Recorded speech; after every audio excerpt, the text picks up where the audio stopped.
Sur Radio Espace et également aussi sur Espace TV. Merci à vous tous à l'international. Continuez à réagir. Mesdames et messieurs, les contacts s'affichent juste en bas de l'écran. On parlera de vrais gens. Dans la deuxième partie de l'émission, on parlera environnement. C'est très important, il faut le dire. La forêt classée donc de Balan dans la préfecture de Koya, sérieusement menacée. Les responsables préfectoraux de l'environnement des eaux et forêts sont accusés d'avoir bradé environ 500 parcelles de la réserve. Un dossier porté donc par Antoine Kourouma. Et puis à la suite, nous allons écouter Florent Dramou, ancien chef de canton. Et puis, si tout va bien, également aussi Aboubakar Foufana, directeur préfectoral de l'environnement. Ils seront en direct ce matin chez les GG sur Radio Espace Guinée. On parlait de ce prix, mon cher Tamba. Évidemment, c'est Jacques Lewa. Voilà, c'est bien cela. On parlait de ce prix. C'est le Danani Diallo qui a obtenu donc ce prix ce week-end. Un sacre. Oui, Antoine l'a déjà présenté brièvement. C'est un honneur en tant que Guinéen de savoir qu'il est honoré à l'international. Mais c'est pas le premier honneur qu'il a, parce qu'il est vice-président de l'international libéral. Et la fondation qui lui attribue ces prix a des liens avec tous les libéraux, notamment avec l'international libéral, mais également avec le parti démocrate libéral allemand. Il y a quelque chose de fondamental parce que son discours, je l'ai lu, le discours qu'il a tenu là-bas, il a dit qu'il ne prend pas ça comme un aboutissement, mais comme, si vous voulez, une interpellation à poursuivre le combat pour la liberté. Et cela me paraît très important. Et l'autre chose, moi, c'est l'invite que je lui adresse ce matin, parce que cette fondation met surtout l'accent sur l'éducation civique. Parce que la fondation considère l'éducation civique et l'information des militants comme étant, surtout des citoyens, comme étant, si vous voulez, une condition sine qua non pour l'ancrage démocratique. Et je pense que ce travail, il doit le faire. Au même moment qu'il est engagé pour dénoncer les dérives, au même moment qu'il est très attaché à la construction démocratique du pays, il doit travailler à éduquer, mais de manière très profonde, ceux qui croient en lui, ceux qui parlent en son nom, ceux qui militent au sein de l'UFDG. Parce que ça, c'est un problème. Il peut être vu à l'international comme un grand combattant de la liberté, mais à l'interne, nous savons qu'il y a souvent des comportements de la part de ces militants qui n'expliquent pas tout, en tout cas qui ne lui sont pas favorables. Ce travail, s'il doit le poursuivre, il doit intégrer cela. La question d'éducation civique en direction de ceux qui militent pour son parti ou qui sont de même des simples sympathisants, pour qu'ils apprennent à communiquer beaucoup plus sur ce qu'il a envie de faire en tant que parti politique, en tant que leader, qu'en tant que, si vous voulez, cadre qu'on choisirait pour son appartenance ethnique ou pour, si vous voulez, celui qu'il a été par le passé. Parce qu'il suffit seulement que vous parliez de lui, on trouve tout de suite une connexion entre lui, l'ethnie, la région et parfois même la religion. Certains vont jusqu'à cela. Et cela doit être étudié par ceux qui travaillent avec lui au bureau politique pour continuer à éduquer les militants. Moi, c'est ce qu'il doit faire pour faire de l'UFDG un parti à la fois grand, mais surtout responsable. C'est un parti grand déjà. Voilà. Oui, il est déjà grand. Maintenant, il faut y ajouter l'éducation en direction des militants. Bien. Moi, j'appelle ça du civisme, mon cher ami. C'est trop fort ce que tu dis. Mais c'est ça, l'éducation civique. Il faut davantage colorer le parti. Mais moi, je veux commencer par dire bravo. C'est un Guinéen dont on peut être fier avec cela. Parce que c'est un prix continental. Depuis plusieurs années, ça va faire un peu plus de 60 ans maintenant que le prix est décerné. C'est donc beaucoup de fierté pour nous de recevoir un Guinéen qui est reconnu de cette façon à l'international. Je veux dire une chose. Pour tous ceux qui ont côtoyé le président Cellou Dalein Diallo, vous êtes à côté de lui, vous échangez, vous allez voir un homme humble, respectueux, qui va jamais t'appeler après une émission pour te dire pourquoi tu as dit ça de moi. Peut-être que vous pouvez parler entre vous, mais il est différent là-dessus par rapport à un certain nombre que je connais. Il m'écoute certainement, il sait que je parle de lui. Et donc, oui, Lamine, laisse-moi parler. Mais c'est ce que je fais. Non, ton regard là n'est pas normal. Je ne te regarde pas. Donc, vas-y. Effectivement, donc, il s'agit de quelqu'un de très vivant, de très humain. C'est tout, en fait, par rapport à ces militants, eux, c'est la nuit et le jour. C'est pourquoi je veux appuyer ce que Jacques dit. éducation civique là dans les partis politiques, l'éducation politique des militants, c'est un enjeu important aujourd'hui pour porter son combat. Effectivement, il a fait beaucoup de sacrifices en Guinée, mais de ce côté-là, l'éducation politique, il y a un manque sérieux à gagner. Après le ministre Gawal, il y a certainement, parce que c'est l'autre pan de ce prix-là qu'il faille évoquer, le soutien à une ONG guinéenne. Voilà, nous partons sur le terrain. Le porte-parole du gouvernement en direct, Madame Yoro, ce matin, c'est bien sûr Ousmane Gawal Diallo. Les grandes gueules. Bonjour, Monsieur le ministre. Bonjour. Bienvenue chez les grandes gueules. Alors, nous évoquons ce prix dont Monsieur Cellou Dalein Diallo est récipiendaire et justement par rapport à cela, il était prévu qu'il fasse une communication dans un média de la place. Nous apprenons que des menaces seraient venues du côté des autorités justement pour empêcher que cette émission se déroule. Nous venons recouper l'information auprès de vous. Qu'en est-il réellement? Bon, disons que moi j'étais très étonné de lire ça comme beaucoup de Guinéens, qu'il y aurait eu des pressions politiques qui auraient amené la direction de film à reconsidérer la programmation, ce qui serait une première dans notre pays depuis très très longtemps. Nous n'avons jamais eu connaissance, que ce soit un ministre ou la HAC ou quelque autorité que ce soit de ce pays, n'a pris la décision de demander à qui que ce soit d'interdire ou d'empêcher quelqu'un de se produire. Ça, c'est quelque chose d'extrêmement surprenant. À l'instant même, je viens de lire le communiqué du président du conseil d'administration de film qui, manifestement, conteste la déclaration de film elle-même. En tous les cas, il n'y a aucune autorité à notre connaissance qui a fait quelque pression que ce soit. Et dire ainsi, c'est jeter le discrédit sur la transition et sur les autorités de la transition. Et il appartiendrait à ce moment-là à la direction de la film radio, de dire quelles sont les pressions politiques et ils sont venus d'où. Et je pense que ni sur le plan professionnel, ni sur le plan déontologique, ce communiqué n'est correct. De ce point de vue-là, il y a énormément de déclarations qui se font dans les médias et dont certains sont à la limite acceptables. Mais jamais aucune émission n'a fait l'objet. Je sais parfaitement de quoi je parle et si film dit ça aujourd'hui, vraiment c'est quelque chose de déplorable. Et en tous les cas, nous n'avons aucune connaissance de cela. Le porte-parole va publier un communiqué dans quelques minutes pour contester absolument cette version. Mais nous avons lu avec beaucoup de plaisir la déclaration du président du groupe. D'accord. Mais Monsieur le ministre, Monsieur le ministre, vous connaissez la plupart des animateurs de l'émission, parce que il s'agit pas, en l'occurrence, de tout le média, mais d'une émission, c'est Mirador. Vous connaissez Akumba, Aboubacar Diallo. Il y a pas mal de journalistes remarquables, respectables dans cette émission. Vous nous diriez que tout ça a été inventé, tiré comme ça par les cheveux? Non, moi je ne vais pas aller dans ce que je dis, simplement ce que je connais. Moi ce matin j'ai eu des discussions avec certains d'entre eux. Non, personne d'entre eux ne m'a dit qu'il y a eu une pression. Et on n'a même pas parlé de la tenue ou non de cette émission. Pour nous, d'abord c'est inconcevable de vouloir dire que Cellou Dalein ne parle pas, parce que Cellou Dalein peut parler dans une autre radio internationale ou un média international qui va être écouté par des Guinéens à travers le canal, à travers le satellite.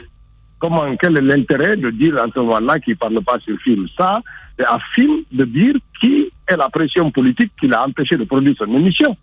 Moi, je ne connais pas, je ne peux pas dire. Est-ce que par connexion, ce serait pas lié, quand même, on sait que Antonio Soiré, le promoteur de ce groupe de médias, a souffert ces derniers temps de Guinea Games avec l'État. Le voir sortir de cette façon, prendre un communiqué, honnêtement, est-ce que c'est pas trop facile de dire le groupe de médias a dit ceci, je ne suis pas concerné, je suis surpris?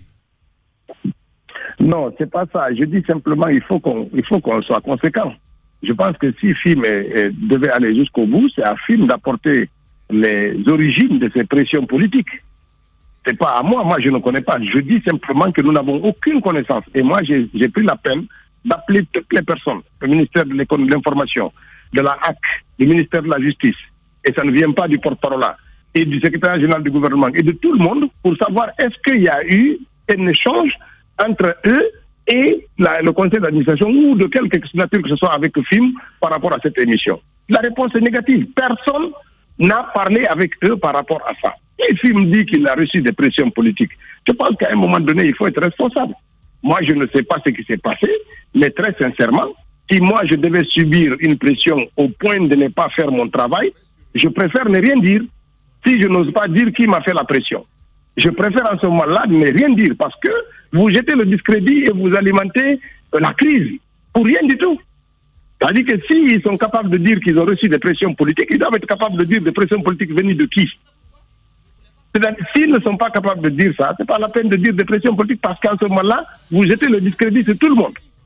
Et ce n'est pas normal. Moi, c'est tout ce que je peux leur dire. Nous, en tous les cas, le président de la transition ou aucun membre du gouvernement ne peut faire ça. Ensuite, il n'appartient qu'à la justice et à la HAC d'interdire éventuellement une émission. Ce n'est pas la politique qui interdit une émission. S'il y a interdiction, s'il y a sanction, ça doit être judiciaire ou qui vient du régulateur du secteur. Ousmane Gawal Diallo en direct ce matin chez les GG. Mohamed Mara, question. Voilà. Ça me gêne un peu de parler de ce sujet, mais j'ai un devoir de vérité et un devoir de confraternité vis-à-vis de... Il est toujours là? Ah, d'accord. Ouais. Ok. Mais monsieur le ministre, j'aimerais bien quand même vous faire réagir. Vous qui avez été membre très influent de l'UFDG jusqu'à très récemment, à ce prix qui a été octroyé à monsieur Cellou Dalein Diallo, le premier francophone quand même à obtenir ce prix Frédéric Naumann. Qu'est-ce que ça vous fait d'abord en tant que Guinéen, mais aussi voir que des efforts allant dans le sens de la paix, de l'éducation politique sont quand même reconnus à l'international? Je ne sais pas qu'est-ce que ce père-là... Est-ce que c'est un exemple que vous aimeriez citer ou encourager auprès des autres acteurs politiques? Écoutez-moi.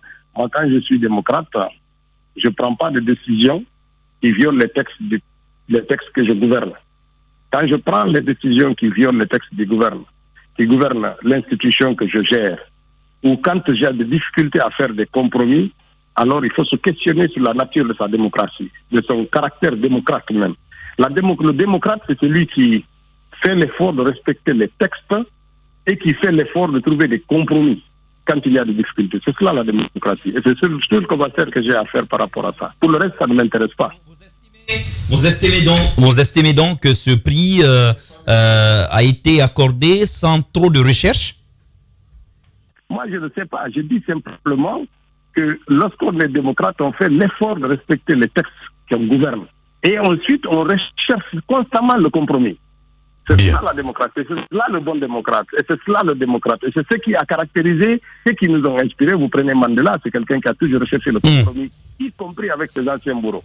Et il est allé au bout de lui-même pour trouver les compromis et les solutions pour stabiliser son pays. C'est pas quelqu'un qui s'est radicalisé sur sa vérité.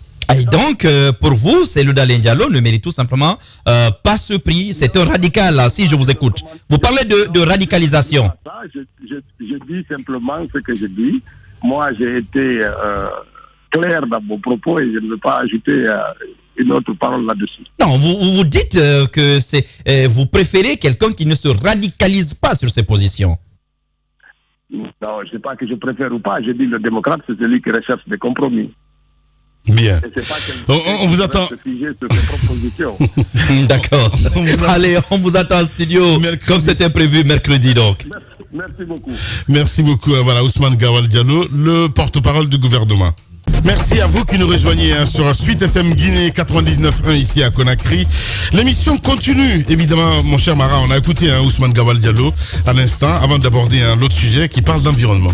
Oui, d'abord pour la seconde question, à entendre vraiment monsieur le porte-parole du gouvernement, et je pense que là, ce sont des sentiments personnels. Il ne parle pas, j'ose imaginer qu'il ne parle pas encore au nom du gouvernement, parce que c'est pas encore concerté.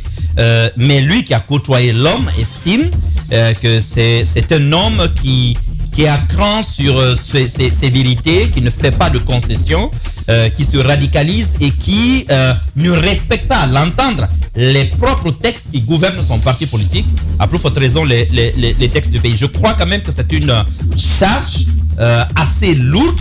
Maintenant, on verra bien de l'autre côté qu'est-ce qui va en être dit. Mais quand au sujet sur film. Je disais tantôt que c'était un sujet qui me gêne. Je n'aurais vraiment pas voulu m'exprimer là-dessus. Mais d'abord, on était obligé, confraternité également. Je ne pense pas que ce communiqué soit sorti de nulle part. Mais je pense que Aboubacar Diallo a tort de ne pas vouloir aller plus loin dans sa communication. Parce que dire comme ça, d'ailleurs, c'est même le conditionnel qui est utilisé dans le communiqué. Que le PCA subirait des pressions, je pense que c'est assez léger dans la mesure où, au même moment, Cellou a déjà parlé sur Savary. Cellou est prévu pour... on refait le monde chez nos confrères de Djoma. Alors, pourquoi à Film, Cellou ne parlerait pas? Et Cellou d'ailleurs a toujours parlé sur Film. On a reçu Cellou à Film en dehors même des émissions de Film FM. Alors, je me demande qu'est-ce qui aurait pu se passer pour que aujourd'hui que le média soit menacé. Moi, je trouve l'explication plutôt ailleurs.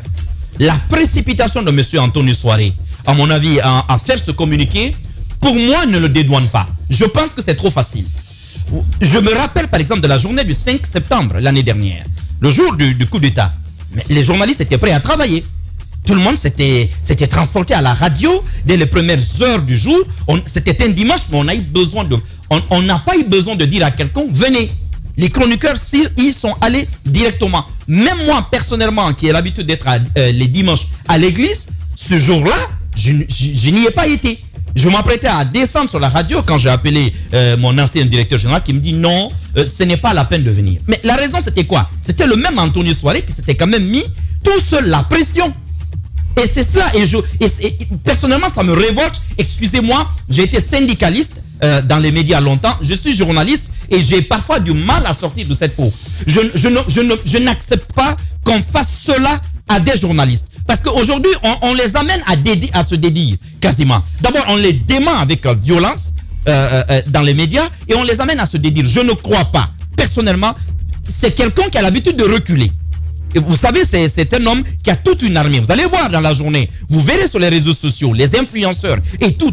Vous vous souvenez, avant juste le retrait de Guinée Games, mais toute une armada de journalistes, d'influenceurs, mais de tout acabit. Les gens ont été conditionnés et jetés complètement sur le sujet. Même des gens qui ont d'habitude de faire preuve de bon sens, de recul, bizarrement ont été emportés dans ce débat. Je pense que quelque chose s'est passé la nuit hier, parce que ça ne serait pas aussi une première.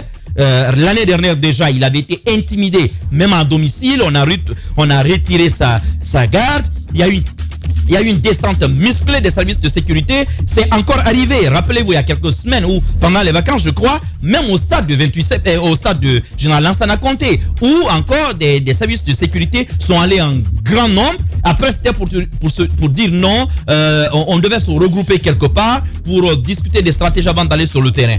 On sait que des pressions, il peut en recevoir ou il peut s'imaginer des pressions. Surtout qu'en ce moment, il est quand même dans une passe assez difficile. Vous savez, le dossier Lonagui est aujourd'hui à la CRIEF. Et lui-même, il y a des dossiers, il se susurre qu'il y a aujourd'hui des dossiers qui pourraient le concerner, notamment à la CRIEF. Il peut y avoir tout cela. Mais à mon avis, le mieux aurait été de ne pas essayer de mettre de pression sur les journalistes. Je ne crois pas un seul instant que Aboubacar Diallo peut être de mauvaise foi au point de vouloir mentir de manière aussi flagrante. Il peut y avoir de la manipulation de la part de la direction de Film FM parce que les pressions, il y a un peu de pression. Il peut vouloir surfer là-dessus pour se faire plus d'audience. Ça, je me demande quel média ne le ferait pas ainsi. Et moi, je ne les condamnerai pas de vouloir surfer là-dessus. Mais je pense que s'ils ont pris ce risque, c'est parce qu'il y a une pression. Mais la seule chose que je ne comprends pas, Aboubacar, tout simplement, ok, c'est Loudalin.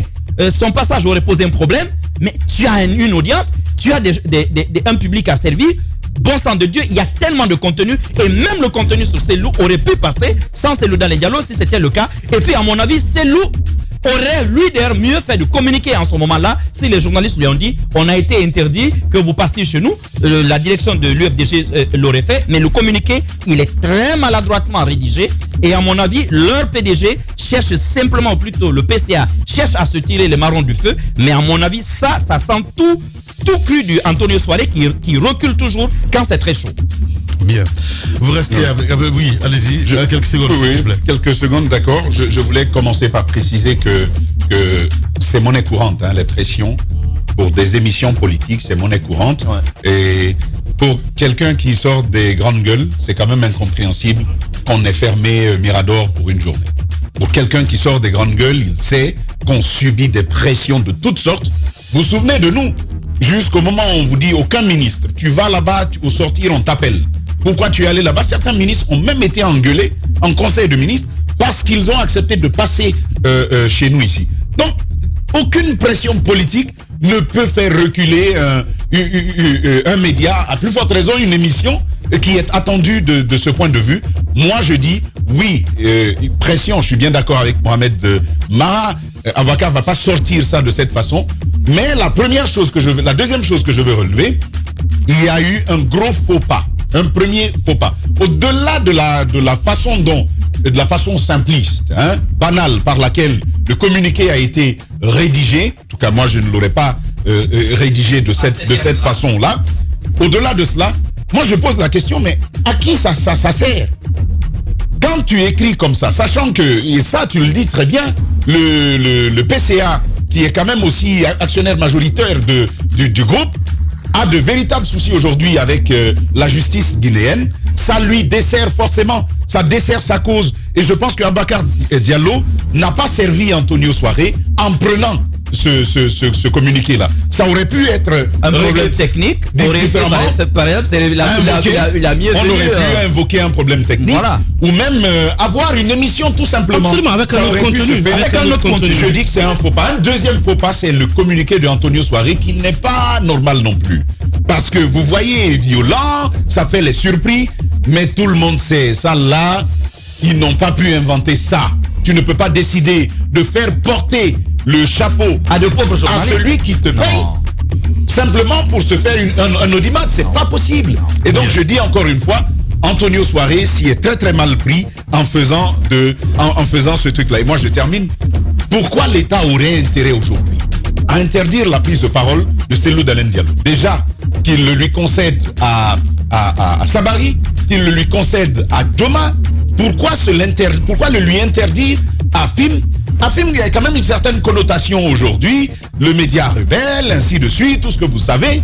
Et en allant dans ce sens-là, forcément, le CNRD n'est pas assez bête pour savoir que, en décidant d'interdire la prise de parole de Cellou Dalein Diallo, non seulement il apporte de l'eau au moulin d'une radio qui fait son petit bonhomme de chemin, mais au-delà de cela, il s'attire une grande, si vous voulez, une sorte de rejet de la part d'une grande majorité de la population guinéenne. Allez-y, Jacques Lewa. Oui, je ne vais pas être long. Il y a un directeur général qui a fait un communiqué et qui, si vous voulez, rend le PCA quelque part responsable. Pas direct, mais les pressions que ce dernier aurait subies ont fait que, pas même le passage de Cellou Dalein Diallo qui était programmé, mais l'émission n'est pas passée. Et le PCA qui demande son directeur général. Donc, si nous restons sur les faits, il y a une contre-vérité quelque part, mais je ne sais pas, c'est venu de qui? Mais il me semble, puisque quand là ça se passe comme ça, forcément, il va y avoir une rencontre, ils vont se dire des choses, mais ils ne peuvent plus se limiter à ces deux communiqués. Parce qu'à partir du moment où ils ont servi ces deux communiqués à l'opinion, dans lesquels le premier, on met en cause des pressions politiques qui viendraient, je ne sais de qui, parce que nous on voit directement le CNRD qui tient le pouvoir, mais peut-être que pas forcément du CNRD, on saura ce qui va être fait, mais le communiqué d'Antonio qui dément aussi, les deux communiqués ne suffisent plus, il va falloir à l'issue de la journée faire un communiqué pour... Non mais si vous ne dites plus rien, en ce moment vous cachez le menteur, et ça c'est pas bon. Bien, merci beaucoup Jacques Lewa. L'émission continue sur Espace.